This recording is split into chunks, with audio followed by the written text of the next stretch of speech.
live in a little bit, okay? Stay tuned.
All right. So sorry about that. Had to adjust a few things for a bit. You know, a bit of a long intro, but 5 minutes into the live stream, rather 6 minutes into the live stream, we are now going to begin. So I'm going to put this on the timestamp below.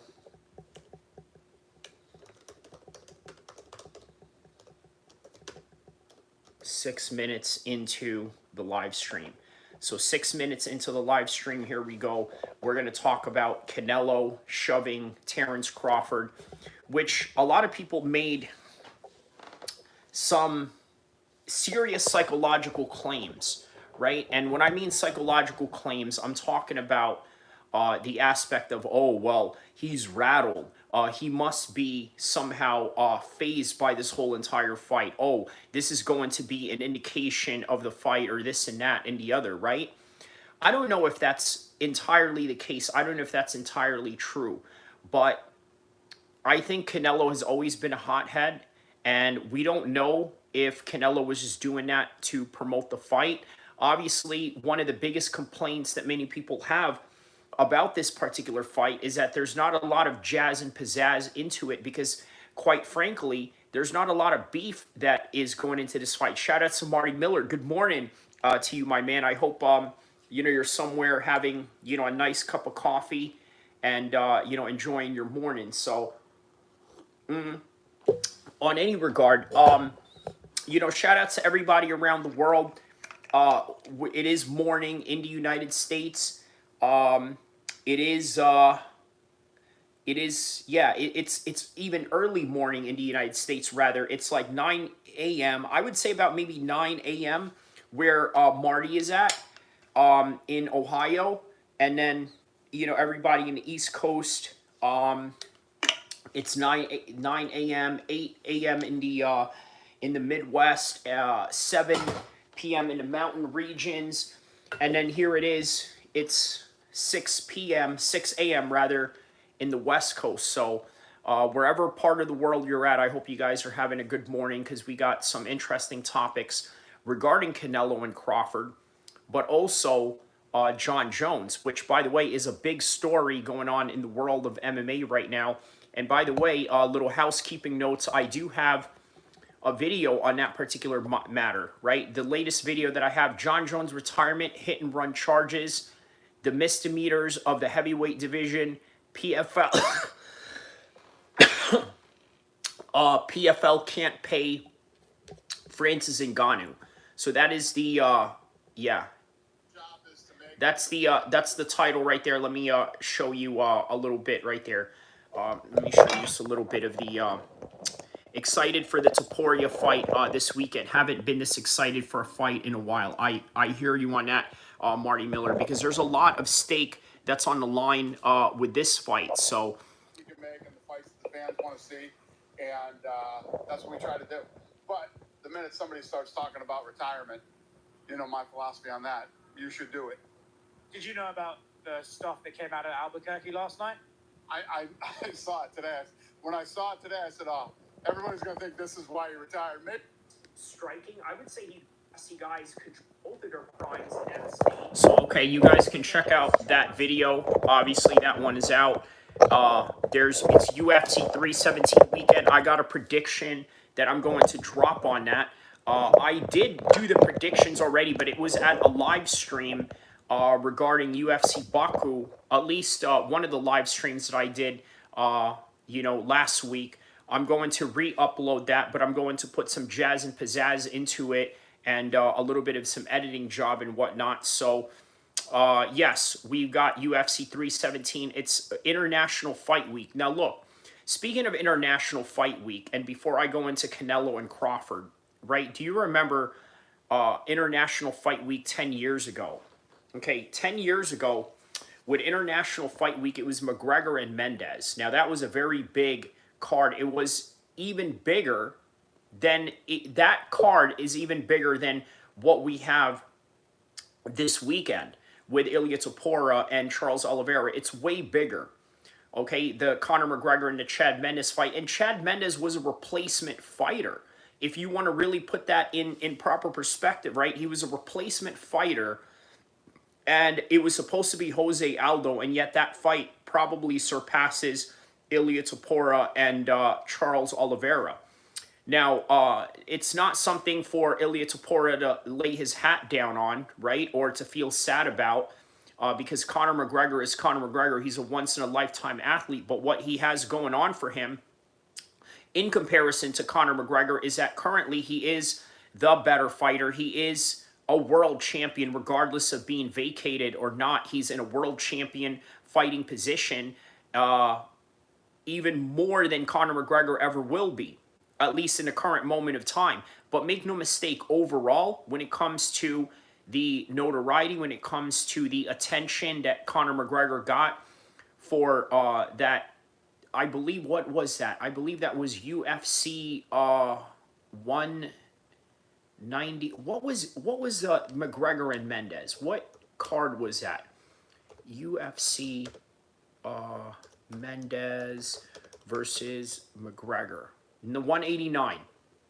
UFC 189 2015. So yeah, man, very magical times, right, for MMA. And obviously you see where Conor McGregor is at right now, once again, assaulting people in Spain. Although I will say that not every situation that Conor McGregor gets into is somehow, you know, blamed on him, or something that we have to say, hey, you know what, this is Conor McGregor's fault, or he provoked the whole entire situation. Remember, Conor McGregor is the most recognizable person in the world of MMA, if not the world, period.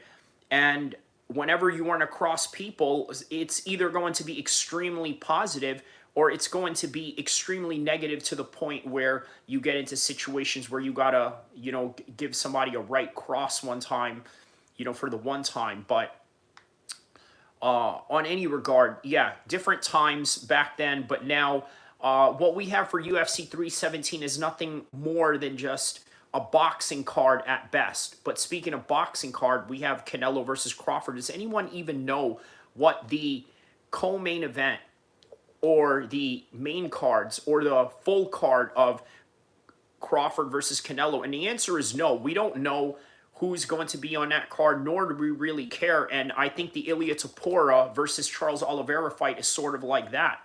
I don't think we really care that anybody else is on that card. Great, Pantoja and Kai Kara France are on that card. But overall, the main story of this fight was Ilia Topuria, and at best, they wanted Ilia Topuria to come in here and fight Islam Makhachev. Well, now Islam Makhachev has an opportunity to fight for the 170 belt, and Ilia Topuria has a chance to fight for the 155 belt. And I don't think if and when Islam Makhachev beats JDM, I don't think he's going to stay at 170. I think that he just wants to go up to 170 to search for greatness, not necessarily welterweight greatness, but greatness for what he can do. And that's very similar to Jon Jones, right? He searched greatness for what he can do, not heavyweight greatness, and that is a difference. You see, what Tom Aspinall has going on is what you would call heavyweight greatness. What you got going on with Jon Jones, it's just overall greatness. He went from 205, dominated that, went to the heavyweight division, and got 2 good wins out of that. And that's really all there is to it when it comes to Jon Jones, if you really want to judge his career. Now, look, I stand by the fact that I don't think Jon Jones is afraid of Tom Aspinall. I think, if anything, Jon Jones is afraid of his own life. And what do I mean by that? Well, he's got all these situations going on that he has to fix, that he has to make amends to. And I think he's more scared of that than stepping into the octagon with Tom. And many of you are so sure that Tom Aspinall is going to destroy Jon Jones. And I don't know if that's the case. I don't know if that's a reality. I don't know if I want to stand by that in any kind of way. I don't know if I could, vouch for that, because by the end of the day, you got to remember, Tom Aspinall has no wrestling. Not in the way that Curtis Blades has, not in the way that Jon Jones has, not in the way that any of these guys have whatsoever, right? He doesn't have that kind of wrestling. He doesn't have the experience that Jon Jones has on the mat. So I don't know if I would just toss it up easily as, okay, Jon Jones is going to lose to Tom Aspinall because Tom Aspinall strings a few good wins in the heavyweight division where he's knocking out people very early. I mean, of course, Tom Aspinall is going to knock out people very early in the heavyweight division. It's the heavyweight division, right? That's just what's going to happen. He's going to knock out people in the heavyweight division because in the heavyweight division, you just need one punch and everybody goes, right? That's the name of the game. But on any regard, on to the topic at hand with Canelo and Bud Crawford, right? So Canelo Alvarez shoves Terrence Crawford as they go head-to-head, okay? Let's see here. So, okay, this was at a New York press conference. Canelo is set to defend his super middleweight title against Crawford in Vegas, September 13th. By the way, the same day as UFC's Noche. And in the calculations of Dana White, he said that you will be able to catch not only UFC's Noche, but also this card as well. And the main events are not going to they're not going to interfere with each other because guess what? They have time slots set up to where you can watch both of these fights, by the very least, the main events, right? So I think that this is going to go first, and then they're going to have UFC's Noche right afterwards. I think that's how they're going to set it up. Canelo has already talked about bringing in a smaller ring for Crawford, right? Because obviously he's claiming that Crawford is going to run and this and that. By the way, there's a racial element to this, right? They always call black fighters runners, right? Which is kind of weird because they say the same thing about Floyd Mayweather. But if anything, Floyd Mayweather sits down on his shots a lot, right? So I don't know, man. It's a weird stereotype, but it's also a stereotype when they say that Mexicans like to fight close range, aka the Mexican style or this and that. But I don't know, man. It's not always true. It depends on each fighter, and I think Canelo can do a little bit of everything as well, just like Terrence Crawford can do a little bit of everything as well. That is why they are well-rounded fighters to begin with. So Canelo shoves Terrence Crawford as tempers flared at the latest press conference in her Vegas fight that is coming up. Crawford marched across the stage, attempted to force Canelo to give ground, prompting him a firm push from the Mexican superstar to a brief altercation between the entourages for both fighters and security staff in New York. Marty Miller says, doesn't it seem odd that someone was filming right before he punched that guy? Oh, okay. Are you talking about Conor McGregor? Is that what you're referring to? It's not strange. I'm going to tell you why it's not that strange, right? Well, okay, it's strange, but then it's not strange, and I see why you say that it's strange. For one, that video is exclusive to the Sun newspapers. So there you go, right? It's an exclusive Sun newspaper. So in other words, there was somebody there that sold the footage. Okay, so that part is unusual. But then again, it's not. If you look back to the days of Princess Diana and the paparazzis of the UK and whatnot, they've always done that, right? If there's a scandalous photo of Princess Diana with someone or looking provocative in some kind of way, they took a picture of that and they sent it to the Sun and like, hey, look, here's Princess Diana, here's Prince Charles with Camilla and this and that, right? All of these things, right? So they've always done that, right? And anything that is sensational, same thing with TMZ. You would say that TMZ is probably the Sun newspaper of America, right? And the Sun newspaper of America, of England is TMZ and vice versa. So that's not unusual. It's also not unusual because obviously you're in a place where a lot of people are going to film, they're having a good time, and then just out of nowhere, you just happen to see this, right? Well, the same thing with me. Look, you guys have seen me doing live streams here, okay? On the field while I was driving. And while I was driving, how many times have we ran across accidents, right? Where the fire department had to come out and assist somebody, right? I wasn't trying to film an accident. I was trying to film a live stream, and out of nowhere, I just ran across an accident. You understand what I'm saying, Marty Miller? That's kind of like what happened with that person in Ibiza who was able to get that footage out of Conor McGregor. 5'6" Punisher, shout out to you, my man. I think you are a new chatter here that I've never seen before. But everybody, welcome 5'6" Punisher 223. Very interesting name. Punisher is one of my favorite Marvel characters. So he says, yeah, Marty, yeah, it's kind of odd. It is kind of odd, but then at the same time, it isn't. So yes, we will. We'll continue on that subject more as as time permits.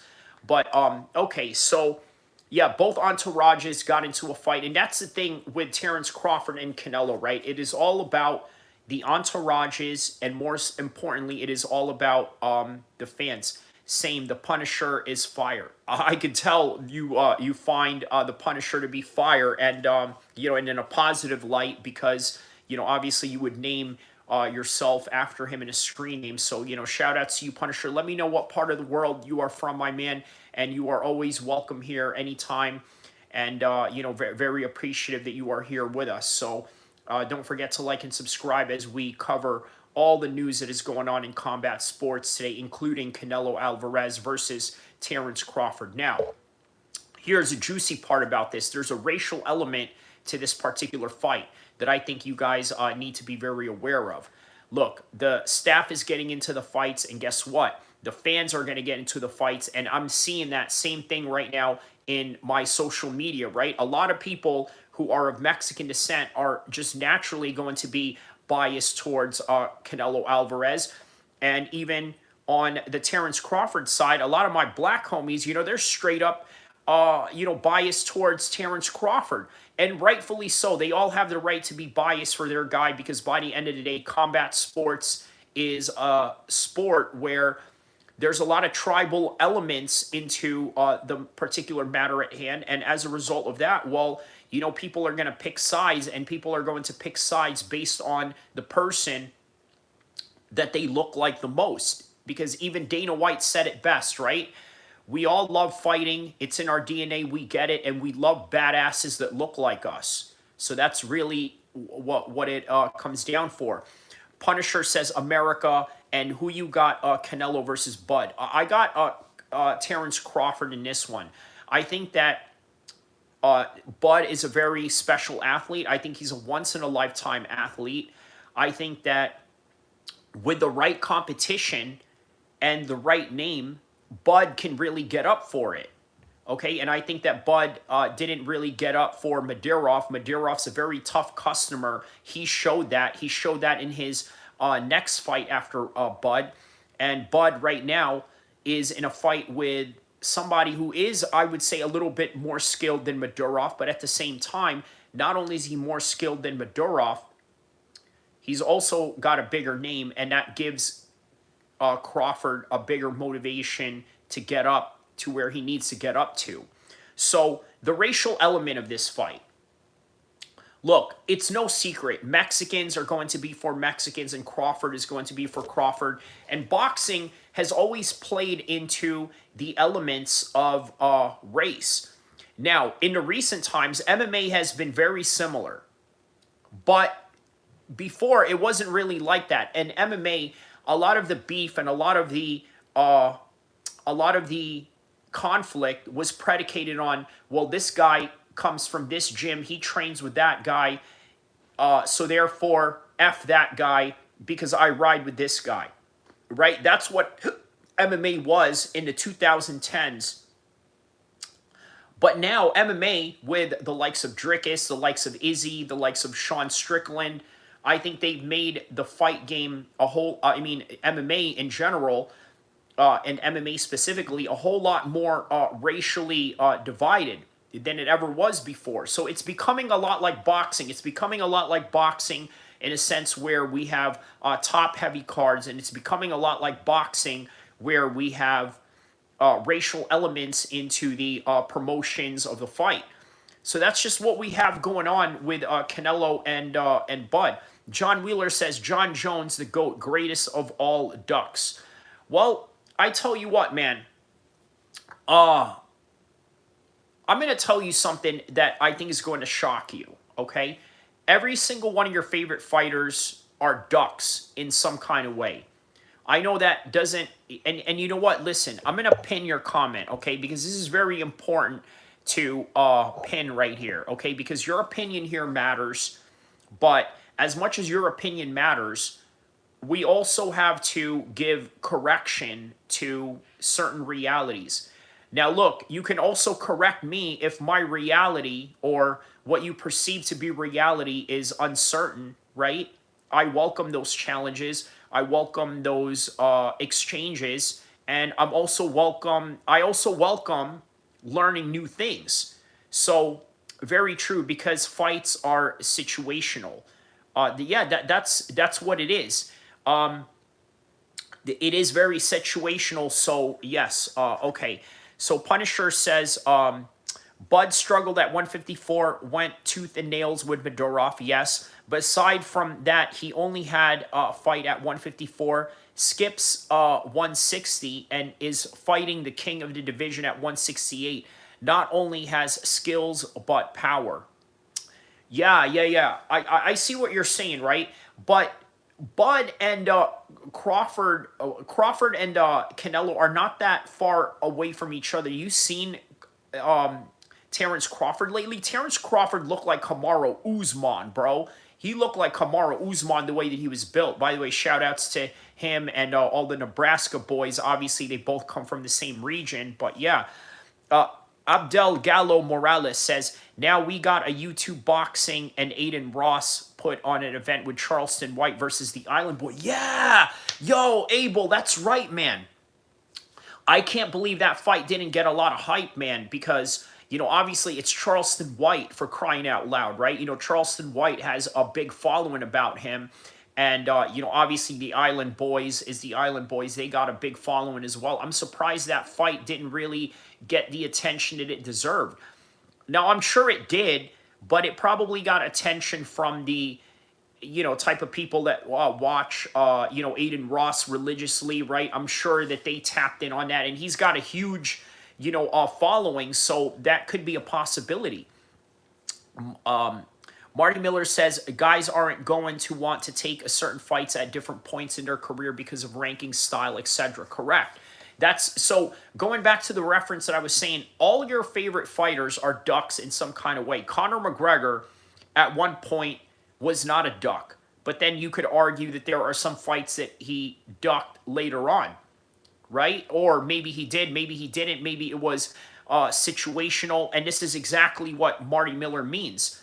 The same thing with Khabib. You could say that he's a duck. Ooh, can you believe that? The guy with the Dagestani beard is saying that maybe Khabib ducked something once in his life. Yeah, how about Charles Oliveira, right? But then again, you know, Charles Oliveira was not in his radar in any kind of way. All right, you're champion, great, but you've lost several times already, so there's really nothing for Khabib to accomplish in that, right? John Wheeler says, bro, Ilya needs to KO Charles to save the lightweight division. We don't need Charles having the belt again. Yo, can you imagine, John Wheeler? John Wheeler, can you imagine if Ilya Topuria gets knocked out this weekend by Charles Oliveira? Look, it's not that far-fetched. I think you guys forget. Ilya has had a 155 career, if I'm not mistaken.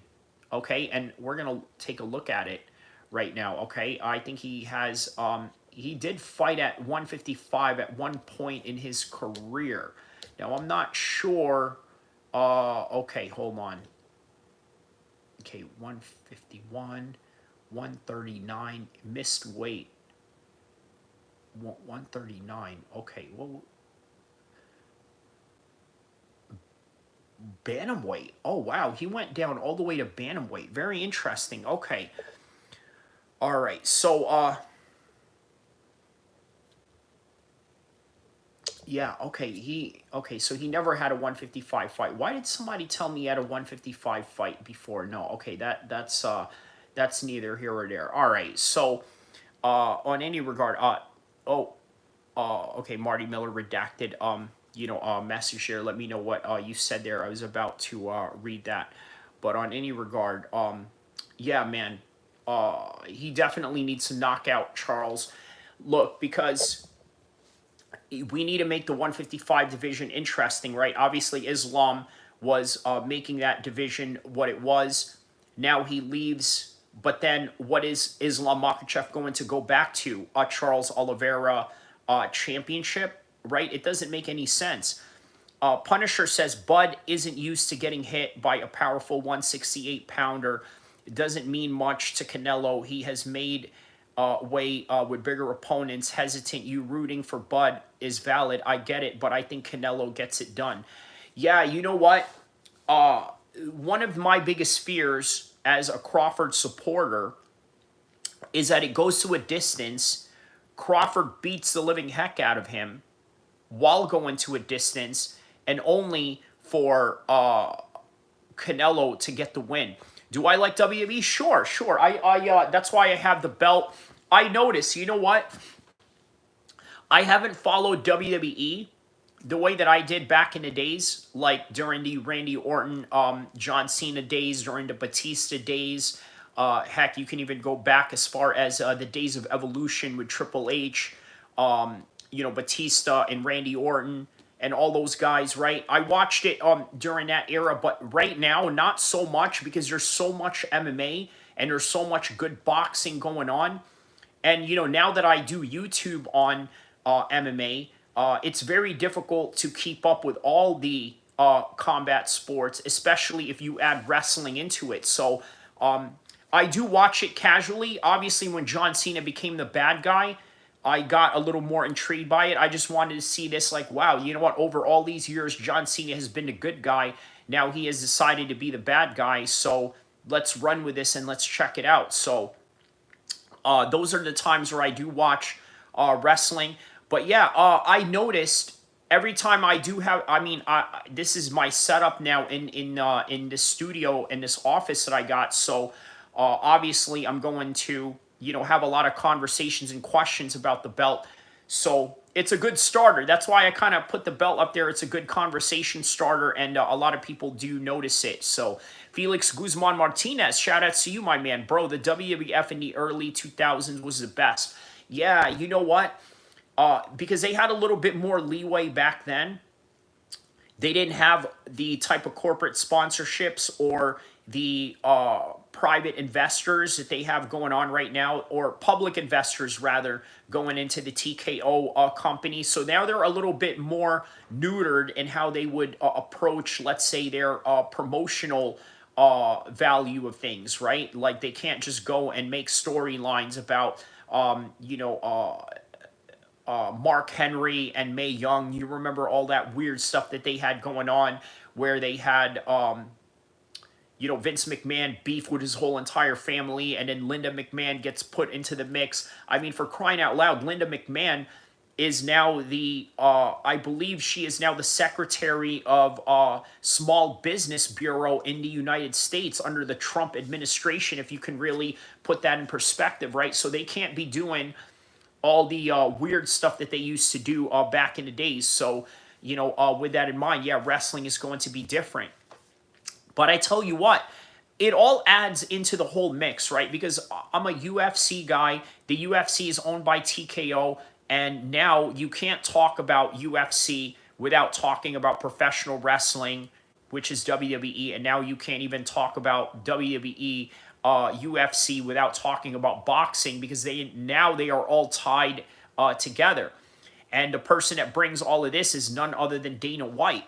Now, can you imagine? Dana White is promoting a big event in boxing while there's an MMA event going on the other side, right? Like, put that in perspective. Is that weird, or is that unusual, or is that just, I guess, something that we would have expected sometime a long time ago? But the idea of bringing WWE and boxing and MMA together, UFC, I mean, it's a brilliant idea, to say the least. But going back to the Terrence Crawford, Saul Canelo Alvarez. So, according to Sky Sports News here, Terrence Crawford, the American, has adopted a more aggressive approach in a press conference, insisting that he is hunting Canelo in their undisputed super middleweight title fight on September 13th. He says that, "I'm just going to keep it real," said Crawford. "I'm hunting him, and that's it. I'm hunting everything that he's got, and I'm going to take it coming September 13th. Crawford, four-weight division champion, has vowed to inflict a crushing loss on his huge and popular opponent. "I want all the people in the stands that boo me, they are going to cry when they go home." Canelo has also conquered four weight classes, was forced to go to distance in his last fight in an uneventful points win over William Skull, okay, and has requested a smaller ring for the Crawford clash. So, okay, John Wheeler says, "I think you can't talk about UFC without one championship." Okay, one is so packed with talent-rich fighters. You know what? I can't deny you on that. I'm going to pin your comment again, man. Shout out to John Wheeler getting both of his comments pinned today, right? That is true, right? Now, look at D. Ritter, okay? Just to name one few examples, right? They could bring a whole lot of different guys from ONE FC and bring them over to UFC. Obviously, Ben Askren was a former ONE FC star, traded for Demetrius Johnson. Demetrius Johnson is kicking butt over there, so you're definitely right on that. Punisher says, same. I don't follow it as much as I watch it here, but I'll always tune in to Naomi. I would buy a Naomi. Okay. That's a little TMI right there. 5'6" Punisher. You know what I mean? Looks like the Punisher wants to punish Naomi here one time, but okay, so Felix Guzman Martinez says, "Canelo was my neighbor in 2000 in Jalisco." Wow, okay, when he was just a teenager. Wow, that's very interesting. Okay. No, I'm not pinning that comment, Punisher. You know what I mean? To stop it. You know what I mean? Adam says, "I didn't see a good angle of the Canelo push. The camera was all shaky. I was like, who's filling this Michael J. Fox? Who's filing this Michael J. Fox, huh? Who's filming this Michael J. Fox?" Or let me know what you mean by that, Adam. "I'm subbing you, cool." Yeah, shout out to you, Marty Miller. John Wheeler. Marty Miller says, "I'm not really a fan of Logan Paul, but the guy's talent for the sport is undeniable." You know what, man? That's the thing with Logan Paul, right? I think Logan Paul has really found his niche. Logan Paul, wrestling-wise, for all of you old school wrestling guys, you remember Alex Wright. Do you remember Alex Wright? Like, he used to come into the ring dancing like this, like doing the little dance that he does. Alex Wright, the German wrestler. That's who Logan Paul reminds me of. Now, obviously, Logan Paul has more charisma. Obviously, he speaks English. That's part of the charisma behind it. More than, let's say, Alex Wright, but their styles are very much similar. Punisher says, "I subbed as well. Good live." Thank you, my man. Thank you. Adam says, "Logan Paul gave Mayweather a legit fight." He did, man. Marty Miller says, "He's a good dude, John. Best MMA channel, in my opinion." Shout out to Marty Miller, and thank you all for your support and all your kind words, which, by the way, encourages me to move forward and continue going with this YouTube stuff, because yes, I do want to offer something different than that of what everybody else offers in the MMA space. But on any regard, yeah, shout out to you guys for that. Now, going back to Adam's comment, Logan Paul gave Mayweather a legitimate fight. He did. And you want to know why? Because this sort of correlates with the Canelo Alvarez versus Crawford fight. And then again, it doesn't. And I'm going to tell you why. Okay, so here it goes. Size matters in fights. Okay, Floyd Mayweather underestimated Logan Paul.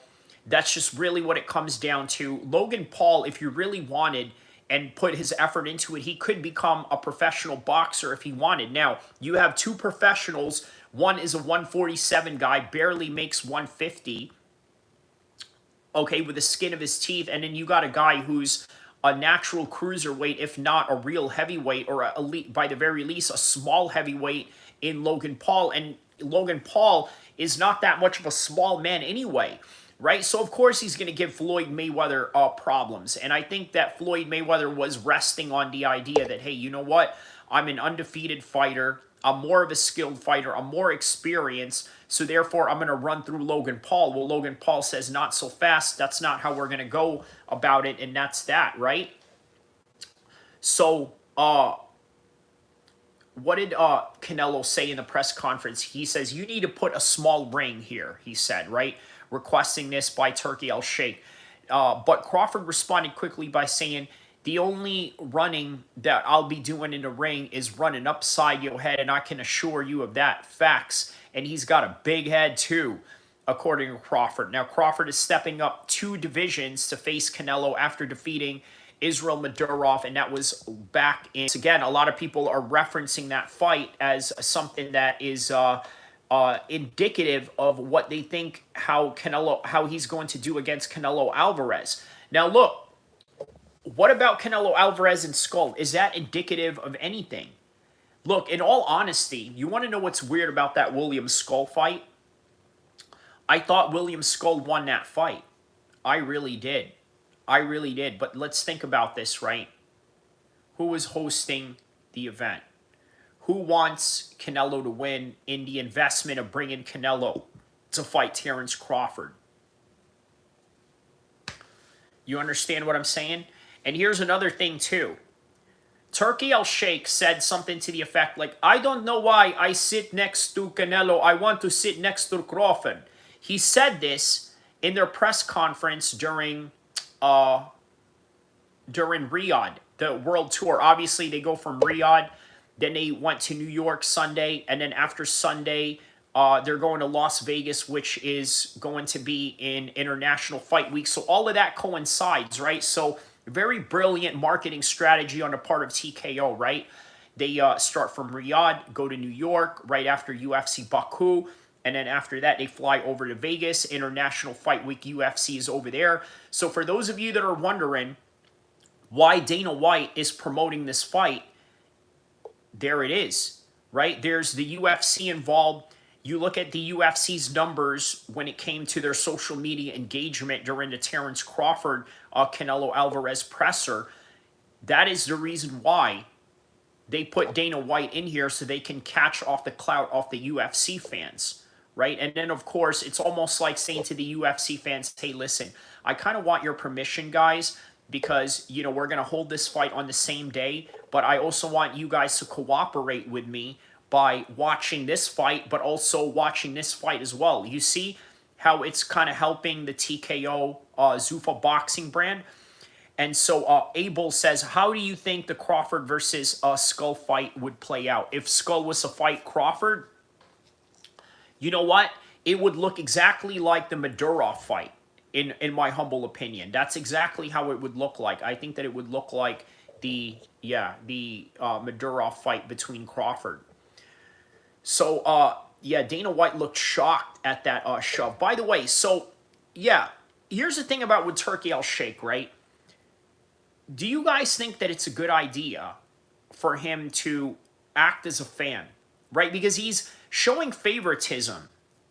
Now, obviously, Eddie Hearn shows favoritism because he's promoting one fighter over the other. So it's natural for Eddie Hearn to show favoritism. It's natural for Frank Warren to show favoritism. Ben Shalom, Bob Arum, Oscar De La Hoya, the list goes on of all the top promoters, right? They have the right to be biased towards their guy. Dana White is biased towards Conor McGregor when he boxed Floyd Mayweather. Dana White is biased towards Callum Walsh when he boxes anybody because Callum Walsh boxes for UFC Fight Pass, which is now pretty much Zuffa boxing.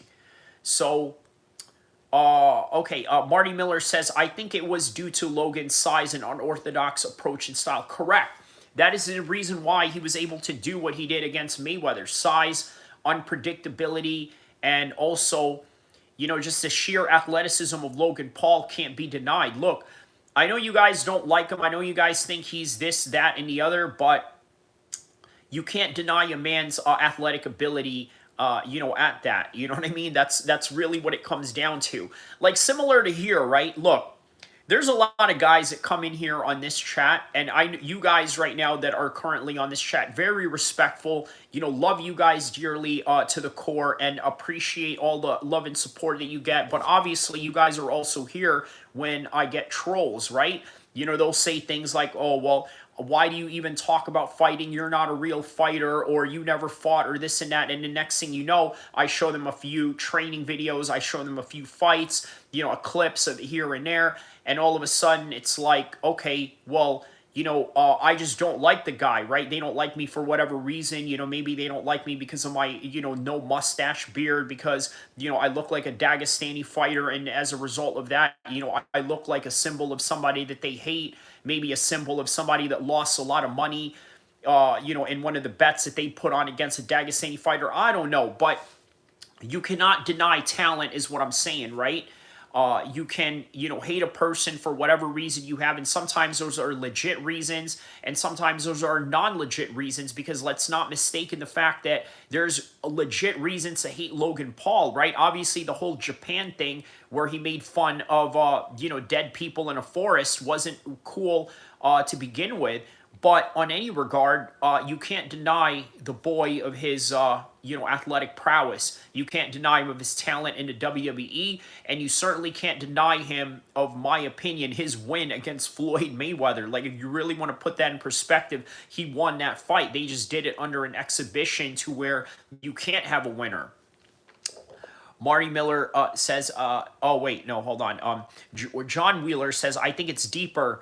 The Muay Thai fights in one and kickboxing just has more variety. Okay, I'll address that in a second with the ONE FC, right? Marty Miller says, yeah, John, I don't understand how kickboxing and Muay Thai aren't that popular in the States. Most of the fights are entertaining as heck. And John says, I agree. Marty Miller says, most casuals boo when there's a grappling or clinching in the UFC. So obviously, they're just watching for the stand-up. I think it's the marketing of Muay Thai and kickboxing that is sort of lacking, why people in the United States are not in on it as much. Obviously, in Europe, they're very much big on it. Like, you ever been to a Badr Hari fight in Paris or in the Netherlands, or a Rico Verhoeven fight? Especially a Badr Hari fight where he has crazy Moroccan fans that are coming to support him and whatnot, right? You got all types of, like, Arab gangsters, soccer hooligans, all these dudes, right? These Arab gangsters that wear tracksuits and drive around in a BMW, right? That's literally the type of audience that Badr Hari attracts. You're not going to get that in the United States because it's not within the cultural setting of the United States yet to really understand Muay Thai and kickboxing in that kind of way. Now, in the 80s, they tried, but it was for a very few niche group of people that were into it. So, yeah. And then the other thing about where people boo grappling, but yet don't want to watch stand-up, I just think that that's really what it is that there's not a lot of marketing behind it and for people to get excited about. Like, imagine trying to get people excited for Kevin Ross, right, who's, a world-class Muay Thai fighter, or, Haggerty, the English Muay Thai fighter, or how about Bukaw, or Malapet, shout out to Malapet, so it's not something that's highly marketable yet. Marty Miller says, okay, yeah, the casuals. And then Marty says, Dana should have gotten into kickboxing instead of that BS slap league. I agree.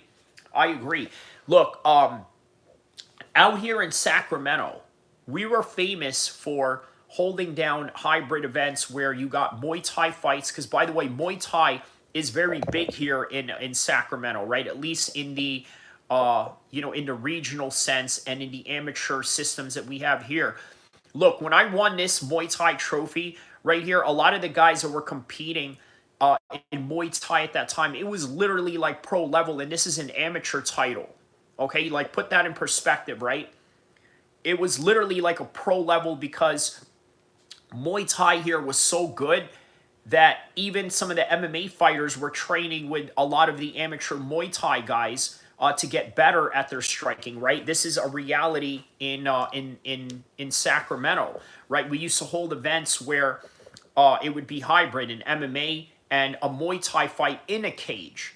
Right, so I don't know if ONE FC was the first one to do that, or maybe Chatri took the idea from out here, or maybe it's just something that they've always done there. But yeah, man, hybrid events, that's what we got going on here. You know, just straight hybrid events, you know, out here when it comes to that. So let's see here.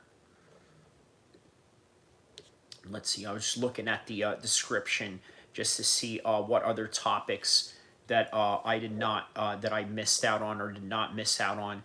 So, yeah, man. Okay, so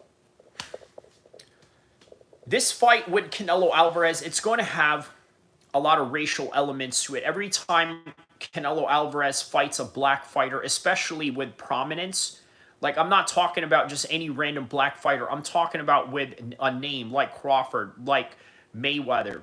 It's going to bring out the ugliness in people when it comes to tribalism. You're going to see it, right? You're going, man, I'm telling you. Let me go to this page right here. Boxing Ego. Okay, if there's one guy in the world that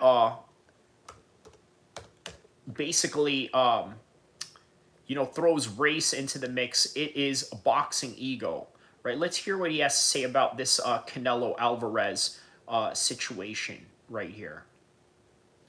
Okay, let's hear what he has to say here. What were you thinking for salary? What were you thinking for salary? Well, what were you thinking about salary? What were you... But I agree with the slap fighting thing, Marty Miller. I don't know why Dana White did that, other than the fact that Dana White wants to garner attention on the social media side. I think that's really what it is. It's not a pay-per-view endeavor that they're going for in Power Slap, but more like attention and garnering space in the social media aspect of you know, of the fight game. And that's what I think slap fighting offers, right? Just the social media aspect of things. All right, let's hear what Boxing Ego has to say about this, what he calls scripted. So he calls Canelo pushing Terrence Crawford scripted, right? Let's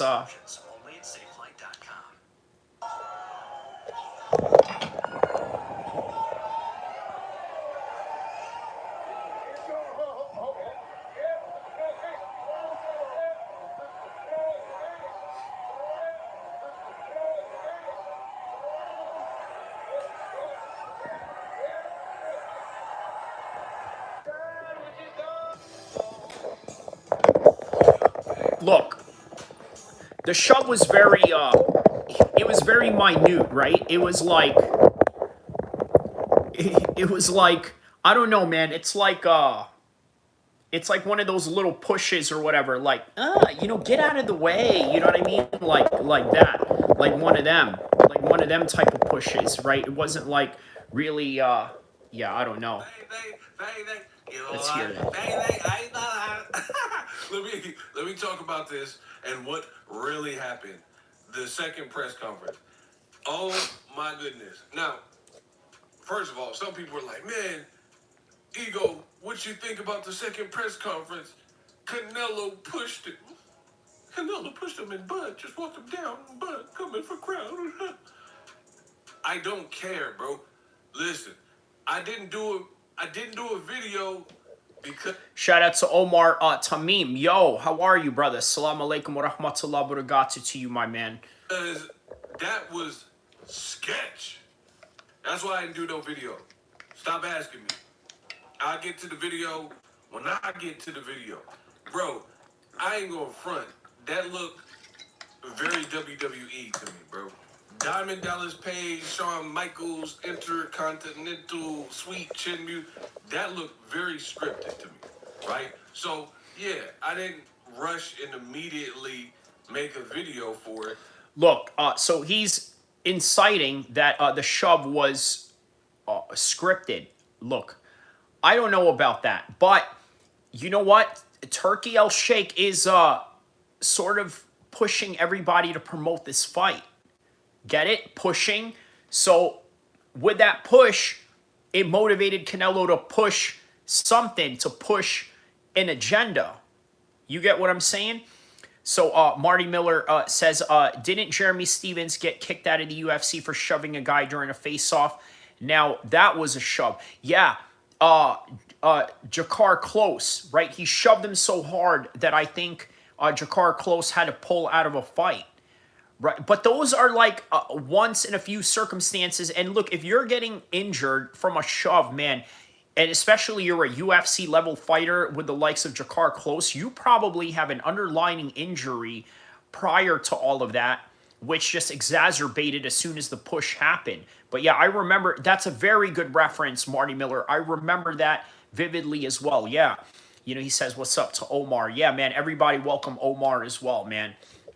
Because it wasn't worth my time. When you're big money ego, you gotta pick and choose what's worth your time. So I was spending time with my family, right? Watching movies, eating good. I didn't want to make a video about it because it looked that fake to me. It looked. Look, everyone always says fake this, fake that, right?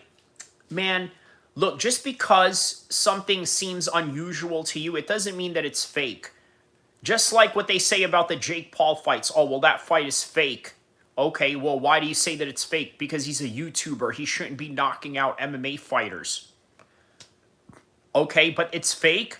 But he'll go to jail. If that's fake and he's paying people to take a dive, that's a federal crime. Because last I checked, now, I'm not a gambling man. I don't condone gambling in any kind of way. But, you know what? People have actually won money with Jake Paul's fight. So there's money involved, which means that the federal government can be involved if Jake Paul is faking his fights. You see what I'm saying? Like, it's for people that really have been nowhere or... Once again, look, he calls himself Boxing Ego, but he's never had a boxing match. I don't even know if he trains boxing. I know that he lives in the Bay Area. Shout out to the Bay Area. They got a lot of top boxing gyms out there, including Andre Ward, right? Andre Ward has several gyms up there. Obviously, that was his home gym, his training camp. But it doesn't mean that it's fake. Just because two men are heated in the moment right now, it doesn't mean that it's fake. It doesn't mean that it's staged. Marty Miller says, Jake Paul fights this weekend, and we barely heard anything about it. I bet no one is going to watch it. Yeah, you know what? With the exception of a few boxing people, and even the boxing people that I know are more interested in Ilia Topuria fighting Charles Oliveira, right? I mean, to them, that's more of a real fight, even if they're not MMA people, they're boxing people, but to them, that's more of a real fight than that of Jake Paul and Chavez. But who's to say Chavez is not a real fight, right? Obviously, Chavez is a real champion, but what Chavez isn't is a real cruiserweight. That's the only difference. Look, fake. I don't know what they were going for. Here's why. Let me break it down, because in my series, often imitated but never duplicated, what really happened, I gotta let y'all know what really happened. Why did it look fake and scripted? Okay. For me, I've been in boxing too long, right? You're not even doing it right, bro. Let me explain. Okay, so explain to us, Boxing Ego, why we're not even doing it right, because you think that you do everything right. Months out from the fight, you did a whole press conference in Saudi Arabia, and it went off without a hitch, right? no real excitement or anything. Now, all of a sudden, Canelo and Crawford, they're talking a little bit more spicy. Bud is almost playing the heel. He's playing the villain. And somehow, You know what? That is a good point, right? Bud was playing the villain a little bit, and I think a lot of people are taken back by that. Oh my goodness, Bud is getting out of his element. You know, he's doing this to the crowd, saying, oh, boo, boo, this and that. Yeah, yeah, boo me. You know what? By the end of the night, all of y'all are going to be going home crying after I beat your boy. Listen, a lot of people find this to be very strange that Terrence Crawford is talking this way, right? In all honesty, this is not that far-fetched from the reality of Terrence Crawford. Look, I need one more person to hit the like button right now. I'm going to tell you why this is not unusual for Bud Crawford, because I heard something about Bud Crawford that, well, how do I say this? Will not take this out of the realm of reality of him being a heel, okay? All right, so here it goes. Bud Crawford one time had a homie of his, right? Take his car to a shop. His homie got ripped off by a mechanic. You know what Terrence Crawford did? He showed up at that mechanic's shop with a bunch of dudes and tried to Suge Knight that dude. You know what I'm saying? Now look, Terrence Crawford is a person that he doesn't need a gang. He doesn't need a group of gang members around him to help him out. He doesn't need any of that, right? But he brought him anyway. He's like, listen, you owe my man money. Okay, you ripped him off. I'm not about to have that. I'm going to have my homies come up in here and, and press on you as a result of that. That's what Terrence Crawford, this is the type of person. Now, look, I'm going to tell you right now, okay? I don't think that's the worst thing in the world, because me personally, I am not a prude whatsoever to physical violence. Okay, I'm not talking about sport violence, okay, or sanctioned fighting violence. That's one thing. That's one sector. I'm talking about real legitimate violence that is going to involve a group of people, and a group of people that are going to be synchronized in one particular motion. So is it really far-fetched for Terrence Crawford to be somewhat offensive or play the bad guy role in any kind of way? Is it really that far-fetched from his reality and his personality? And the answer is no. It's not that far-fetched. And it's the same thing with me. Look, I've had situations where I had to bring a group of guys to handle things with me, right? And a lot of people are shocked by this too. They're like, oh man, he's showing up here with a group of these people or this and that. But I thought you were a college boy, Ivy League sounding journalist. You know, how is it that you show up here with all of these guys? And, well, because you owe my man money. You know, it's as simple as that. So Terrence Crawford, he will handle the business if there's business that needs to be handled, is what I'm saying. Oh, this culminates in the face-off when Dana White's there. So Dana White wasn't in Saudi Arabia. He's probably preparing his UFC stuff. So he couldn't make the trek or whatever to the Saudi Arabia one. So that one was dry, right? Now, all of a sudden, they're trying to come anew, and it's just a complete 180 from what the other one was. Now, this might be half. Robert Montgomery says, I got Canelo. Shout out to Robert Montgomery, my man. Let me know what part of the world you are from. Let me know why you got Canelo, and let me know what part of the world you are from, my brother. And you are very much welcome here. Shout out to you. Halfway believable to the king of boxing talk if I didn't just see a picture of Terrence Bud Crawford and Canelo Alvarez days prior eating dinner together, eating ravioli and shrimp or whatever they were eating. So what? So what? So what, man? Just because they sat down and ate together, of course they're going to sit down and eat together. They're like, man, you know what? Bad day. You want bad day? Okay, you get bad day. Oh, my goodness. Oh, my goodness. Crawford, you have 7 kids? Oh no, you have 7 kids, man? Oh no, you know what? This is good. We all get payday. Look, it's not impossible for people to have a little bit of animosity, but also knowing that they're going to get paid off of their animosity, right? I mean, why not? This is a business meeting. This thing that you're seeing right now with these guys eating together, Turkey El-Sheikh, okay? Turkey El-Sheikh and Canelo, all of this. This is a business meeting. Robert Montgomery says Rockford, Illinois. Okay, shout out to Rockford, Illinois. You know what? I actually went to Rockford, Illinois when I was 9 years old. Shout out to you, my man, to go visit Chicago. Family, friends out there. But yeah, shout out to you, Robert Montgomery. Canelo is too experienced, strong. He took Gigi's punches hell like he might take Crawford's. Okay, very interesting assessment on that part, Robert Montgomery. Shout outs to everybody in Illinois and everybody in the Midwest. Shout outs to you guys.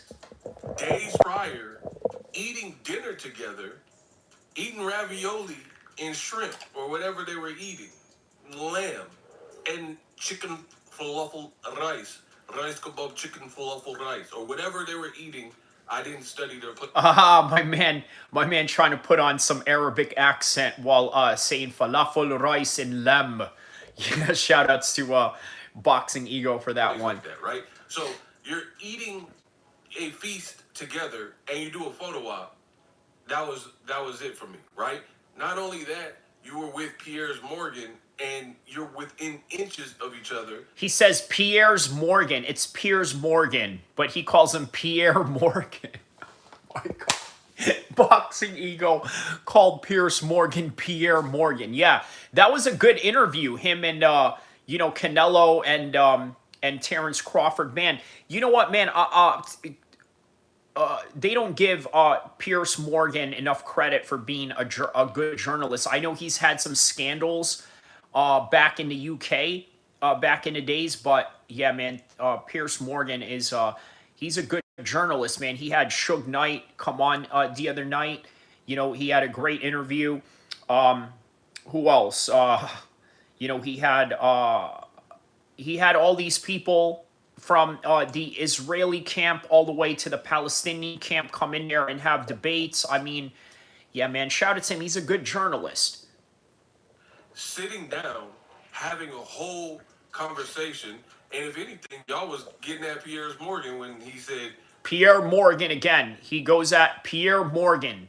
Pierre Morgan. Pierre Morgan. Pierre Morgan. So we mix a little bit of an Irish name and, Irish Anglo name mixed in with, a French name. Yeah, that's going to go very well with a British public that hates the French. Pierre Morgan, Pierre Morgan, Pierre Morgan. Could y'all hurt me in a street fight?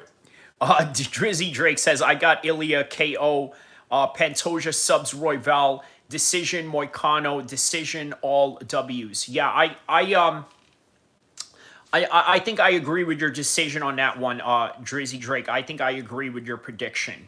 I wholeheartedly agree with your prediction. So we don't believe you. You need more people. This push, this whole, Bud walked him down. To me, it was scripted, right? And yeah, look, I'll tell you what, I don't take a lot out of that. I don't take too much out of this. Well, he walked them down. Oh, the first one to get mad or the first one to lose it shows that they're going to lose the fight. All these weird psychological breakdowns or analysis that people try to make. It's a little weird, and I don't agree with it at all.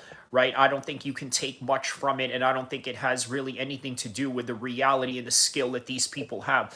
Drizzy Goat says Bud smashes Canelo for real. I agree. I agree with all your picks, Drizzy Goat. I agree with all your picks for UFC 317, but I also agree with your picks for Bud and Crawford as well. Yeah, I think he does smash him. I don't think he finishes him. I think these are two high-level guys. It's going to be very difficult for them to finish people, but I think it's going to be an exciting fight, but Terrence Crawford will hurt Canelo a few times in this fight, I reckon. it's good that TKO is in the boxing under the UFC and WWE umbrella, because that's exactly what it seemed like.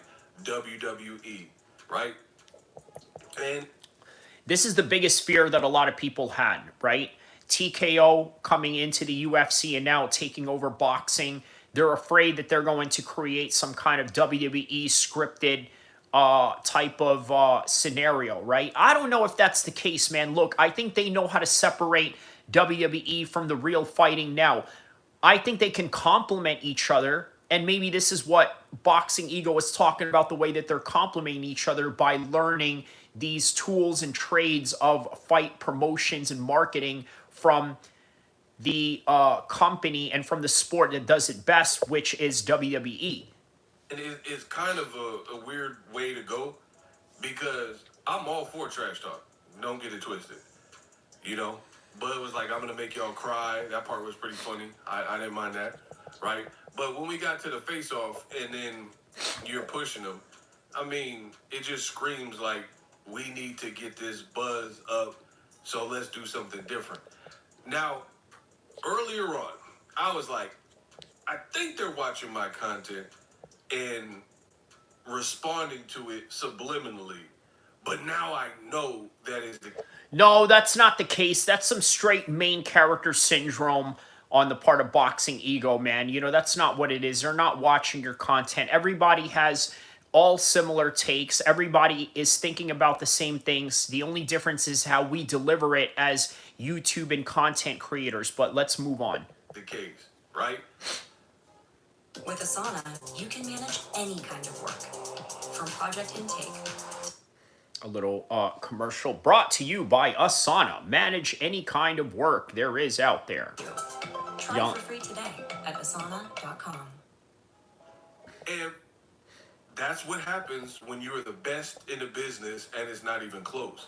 The stuff I say, people can say, oh, his channel sucks and this guy doesn't know boxing. They all lie and put out. No, straight up, I don't think his channel sucks at all. I think Boxing Ego is one of the best boxing channels out there. But, you know, I will call a spade, and I'm not going to put paint where it ain't, so. Out these contrived statements, but they all watch me. If I was so dumb and baseless in what I was saying, then nobody would watch me. But they all watch me because I'm the best in the business and it's not even close. And I know I'm. You're one of the best in the business, but, yeah, I'll give you that. You are one of the best in the business, but still, we're going to call out what we're going to call out and not put paint where it ain't. I'm great, right? It's like Bruce Lee said. If I tell you how good I am, you will say that I'm boasting. But if I tell you I'm no good, you will know that I am lying. That is Boxing Ego.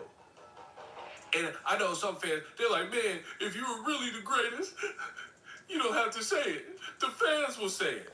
Well, you know, I don't agree with that. I'm going to tell you why. Sometimes, you know, if you're not for yourself, then who will, right? You got to have a little bit of confidence to say, hey, you know what? I'm one of the best in the world, and that's that, right? Nobody is going to be better than me. I'm better than everyone, or not necessarily better than everyone, but at least just say that, hey, you know what? I'm great, right? And sometimes some more people need to say that, hey, look, I'm great. Because sometimes nobody is going to say it for you sometimes. Now, look, when I started my channel, I told people that, you know, I'm going to be one of the best MMA channels out there. Now, there's a lot of people out there that believe that, but then there's also other people that are going to disagree with that and have a different opinion based on a subjective matter at hand. But you have to be for yourself. If not for yourself, then who will, is the main lesson that I'm trying to convey here. I'm glad you said that. Shout out to Jay, who left a comment, and he says, quote, they be watching, fam, 100. They address everything you said, bro, real talk. So, yeah, it ain't just me saying it. The fans know. They be watching and copying. This is how I know. Your boy Ego will do content and do videos, and every time I make a critique about something, a genuine critique. I'm not like nitpicking. This is how I truly feel about the product or whatever, right? And then immediately after, there's almost like a direct response where that critique is somehow kind of addressed. For example, the other day, I made a video. Turkey is on wax at the first press conference saying that he's offering a KO bonus, right? And I said, for me, that's kind of foolish, right? Because if you're going to implement KO bonuses for your fight, some people are less likely to be eligible for that. Shakur Stevenson, Devin Haney, stuff like that. But it doesn't mean in boxing, it doesn't mean that you can't have a great dominant performance. If you lack power, you lack power. This is not the UFC. And I said I disagree with Turkey. It seems like he's trying to copy the UFC model, and that's not going to fly, and it doesn't directly correlate and cross over in boxing. And you Okay, he has a point there, right? What Turkey is doing is he is trying to implement a UFC style bonus system where, all right, you know what? If you get a knockout here, we're going to give you this much money or this, that, and the other. Okay, I agree with him on that. I'm going to tell you why, right? Because look, in the UFC it works because there's so much variations when it comes to, let's say, all right, you know what? There's a submission, there's a TKO, there's an aspect of taking your opponent down on the ground and then ground and pounding him, and as a result, getting a win in that kind of way. I get it, but at the same time, it's kind of like, I'm not going to say it's impossible for boxing, but he's right. When he mentioned names like Shakur Stevenson, Devin Haney, there are certain guys with certain styles that may not be applicable to that reality. But on any regard, UFC, you could get knocked out, kneed, kicked in the head, punches, strikes. You know what I mean? Different ways. okay, so he's referencing that right now, which is, yeah, what I had said earlier right here. To get knocked out. In boxing, a knockout occurs with your fist only. You can't headbutt someone and get a knockout. You can't low blow them, and then that counts as a knockout. It has to be a headshot or a body shot, only done with your fist. You can't kick them and elbow them and that kind of stuff. So I literally said, and the content is still up, I said KO bonus doesn't make sense for boxing. What they should do is a performance bonus. My exact words. Guess what? The very next press conference. So California probably just did the White changed the verbiage and he says, we're doing a performance bonus. But that's not what Turkey said initially. He said it was a knockout bonus. Well, all right. So a little bit of a language barrier there. There's performance bonus and knockout bonus. Listen, it's not a guaranteed or a set in stone type of thing, right? If they both have a good performance, and let's say this becomes fight of the year, better yet, fight of the century, where both of these guys knock each other down and then one guy gets up, or maybe even have a Rocky moment where both of them knock each other down, and after they both knock each other down, they're both trying to get up, similar to like Rocky and Apollo Creed in Rocky 1, right? Even if it's that, for sure they're going to give them some kind of performance bonus or some kind of bonus that really is not set in stone as as this rigid rule set that they have going on in terms of the compensation for bonuses. To encourage people to like go for it in no Tom and Jerry fight. So again, you guys could say whatever. Oh, you're lying. They watch the content, bruh. Because it every time. Or I'll say the first press conference was boring, which it was. Now all of a sudden they're pushing and slapping. Come on, bro. Y'all tell me.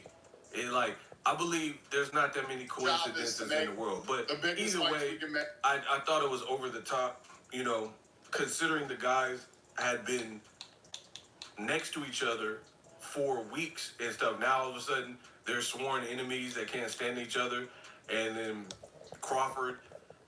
Look, I don't know about that. That's a high exaggeration, right? I don't know if I would call them sworn enemies or made it like that in any capacity. I just think that, look, there's a lot on the line. There's a lot of heated exchanges. based on what is on the line, and that's really all there is to it. Like, ain't none of these guys talking about each other's kid. They're not talking about each other's family. They're not bringing dead relatives into it, on the dead homies or this and that. They're not doing any of that. And then on top of that, you also got to understand, not every fight is going to be like Khabib versus Conor, and they can't manufacture it. As a matter of fact, let me show you. Let me show you a little comment that I made prior to the New York argument. Okay, prior to the New York press conference, by the way. Well, what did Sean Strickland here say? Sean Strickland says, Trump just broke a peace deal. Well, I guess I was wrong. So what else should we bitch about? Going to be a boring week or so. I guess I can tweet about MMA or something. So Jon Jones announced new criminal charges. Sean Strickland is a fool for this one. Look at this. And he's got a photo with Trump. Look at Trump. Looks so like, man, I know that this is obviously a still photo, right? You know what I mean? Like, just, you know, getting caught, you know, sporadically out of nowhere. But yeah, you know, look at this. By the way, let me look for that comment that I made about Canelo and Crawford the other day. Hold on, let me see here if I can find it here.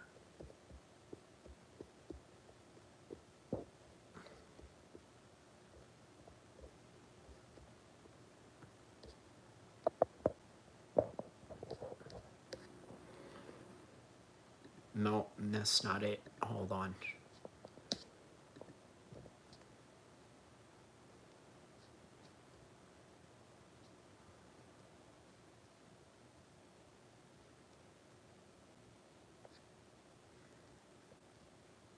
Hold on, I'm just looking for that that comment.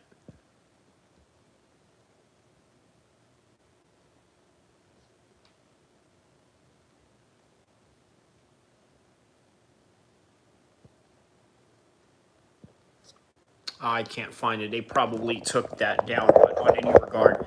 Oh, okay. Larry says, why? What's that?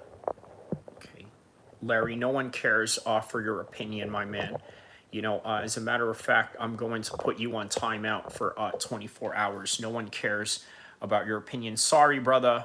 You know what I mean? But you're timed out for 24 hours. You can watch, but you cannot comment. So that's what it is. So shout outs to you. No, actually, go to hell. How about that?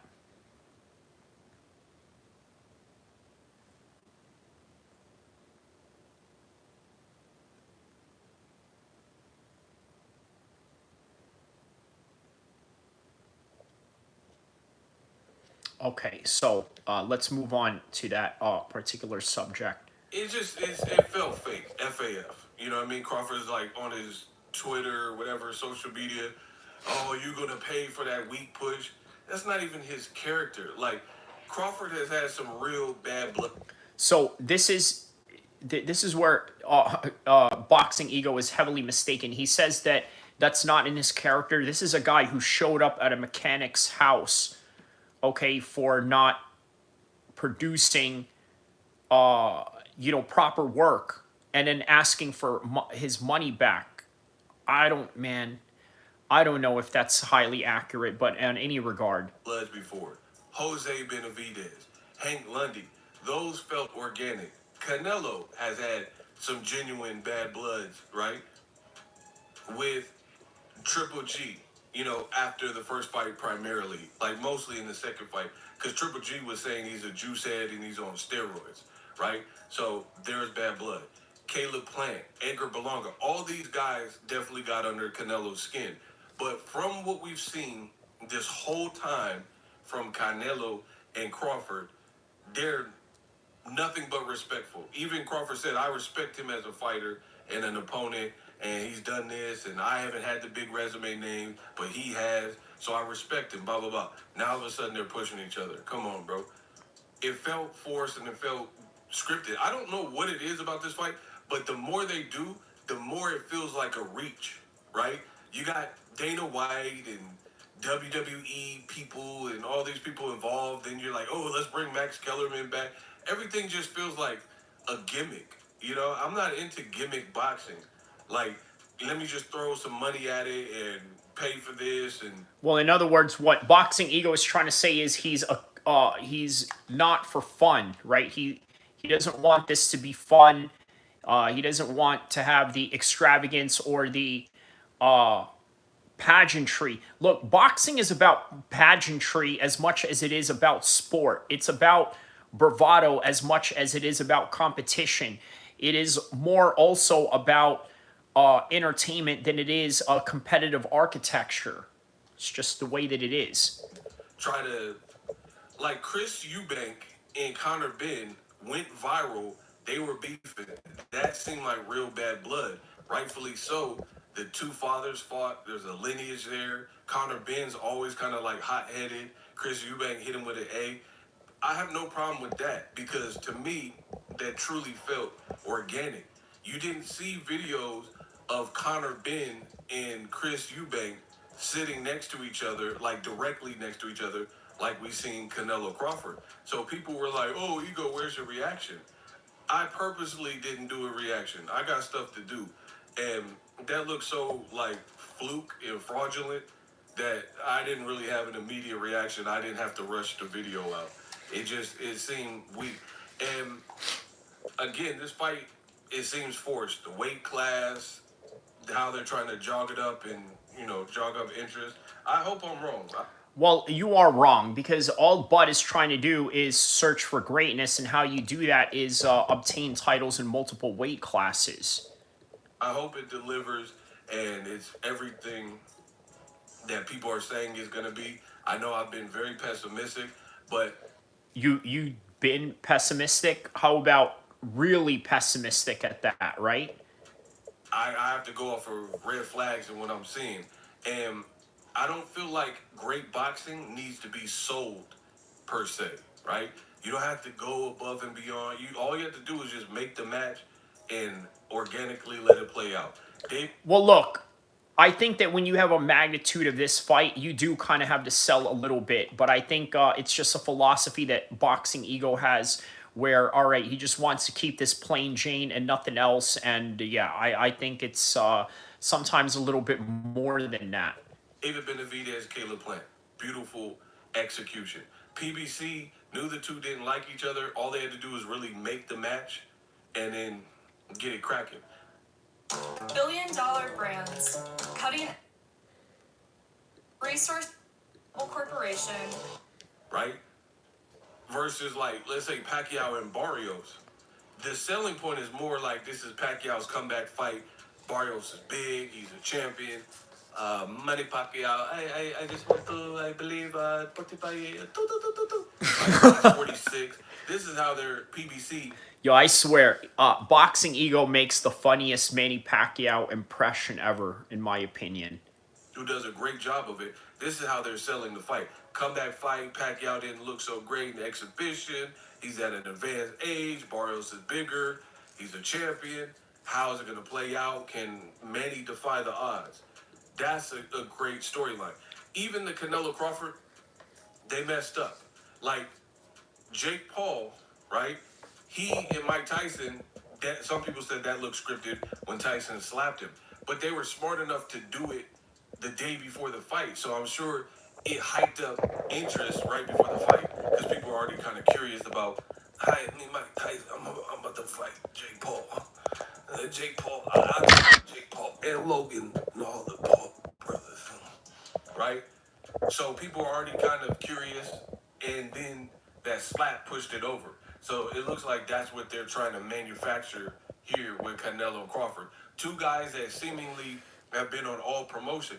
And again, this is how I know they watching my content, because I criticize when they're doing the dinner date or whatever, and they were next to each other. I personally didn't prefer that. I didn't like it, right? And He called it a dinner date, man. What's wrong with Boxing Ego? it's like this is their response. Oh, look, they're not friends anymore. All that friendly stuff, they're pushing each other. It felt forced, bro. Felt forced. And again, you should at least did it like Jake Paul and Mike Tyson close to the fight. you're doing it clear in June.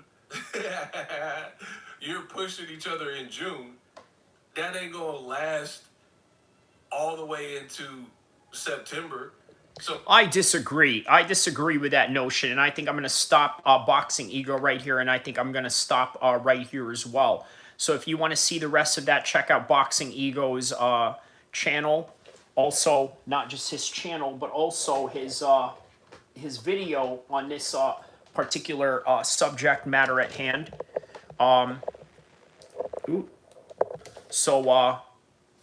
Yeah, check out the rest of that video. Let's go a recap on what we had just talked about right now, okay, of all the entire live stream. So for those of you that are joining us, you can rewind back from the very beginning and watch everything that has unfolded and what we talked about. So we discussed Canelo and Crawford's New York City presser, the shove heard around the world. Also, both men being very respectful to each other, not so much when it comes to the fans of Canelo and Crawford, who might bring LA's race relation and riots into this fight, right? We talk about that in this fight. We also talk about Jon Jones, his post-retirement. We also talked about ONE FC and why ONE FC is a little bit more dynamic than the UFC with the type of hybrid events they have going on. So we talked about UFC 317 briefly. I will be dropping a UFC 317 preview show. So be on the lookout for that. But also, what else do we have here? I want to send a shout outs to 566 Punisher, Felix Guzman Martinez, Marty Miller, John Wheeler. Shout outs to you. Also, shout outs to Drizzy Goat. Shout outs to Robert Montgomery. Shout outs to Larry, who I had to ban for 24 hours.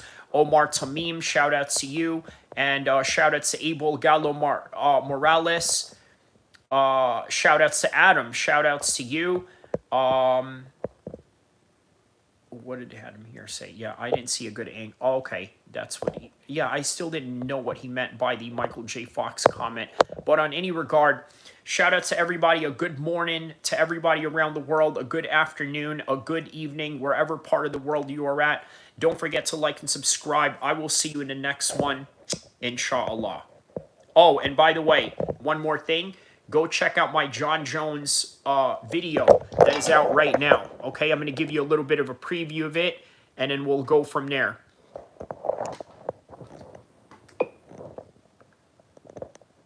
So I literally step out of the car. Seconds later, I realized my bull's in the car. My bull, yeah, and I wasn't smoking weed in the car. So I literally open my car door. I'd like take 2 steps away from the car, and then I'd go back to the car, and I searched the car because I had it in my cup holder. And when I hit, the bull fell somewhere. But I knew if I can't find that bull, that's gonna get me in trouble. So I looked for like 2 seconds, couldn't find the bull, and I just took off running. And sometimes you kind of wonder, does Jon Jones even have any sense of conscience about him, right?